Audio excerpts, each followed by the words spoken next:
Good morning, America. I'm Charles Gibson. I'm Diane Sawyer, and it's Tuesday, September 11th, 2001. This just in, you were looking at obviously a very disturbing live shot there. Apparently, a plane has just crashed there. Understandably so, but of course the major concern is human loss. Oh my God, another plane has just hit. Oh, another one just hit. Oh my God. My God. Just flew directly over my building. Terrorism is the violence or threat of violence done for a political, ideological or religious purpose. When 9/11 happened, I was head of international counter-terrorism operations and intelligence in Special Branch at Scotland Yard. And a couple of years after that, I came out to Australia as the UK's counter-terrorism liaison officer. And after a number of years doing that role, I joined Charles Sturt University to initially take over or to run the terrorism program. When you look around the world over the last 20 years, terrorism has taken lots of different forms. I guess in the old days, you'd be looking for bombs and bullets and explosions. You can actually have a similar effect now by just going and hiring a car or using a car, and that's actually quite frightening. A van mounted the pavement on London Bridge, hitting several pedestrians.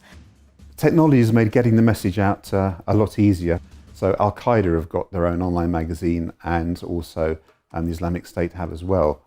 And I'll give you just an example of one which was terrifyingly effective. In one of the first editions, I think it was actually edition number 2 of this particular Al-Qaeda magazine, they advocated the use of cars as weapons. And they said, you should be driving them into crowds.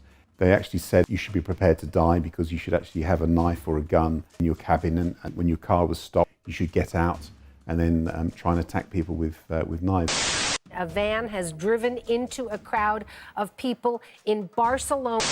Barcelona police are now saying that this is a terrorist attack. I think the whole issue of radicalisation is one of the most complicated parts of counter-terrorism. So why do people become radicalised? Well, they read, they hear, they get spoken to by individuals who try and indoctrinate them into a particular way of thinking. 3 London schoolgirls, aged 15 and 16, and described as straight-A students, are thought to be heading to Syria to join Islamic State. We don't know exactly what motivated these 3 friends to leave home. The fear is that those 3 girls have gone to Syria to become jihadi brides.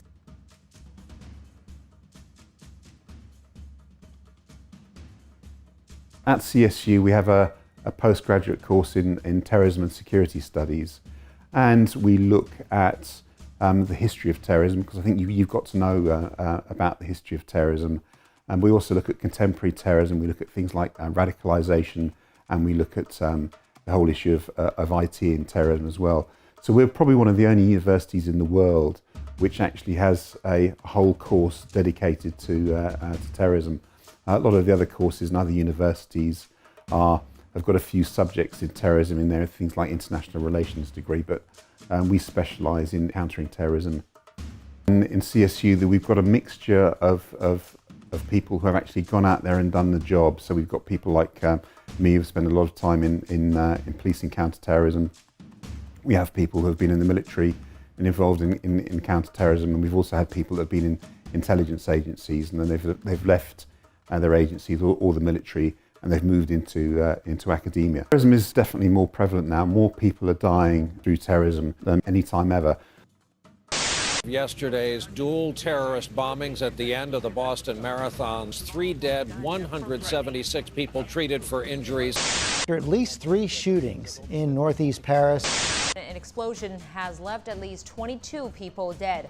But that's why we need people to be able to come in and help combat terrorism. It's really important that we have the right people that can come in with the right knowledge that can assist societies resist this evil, which is terrorism.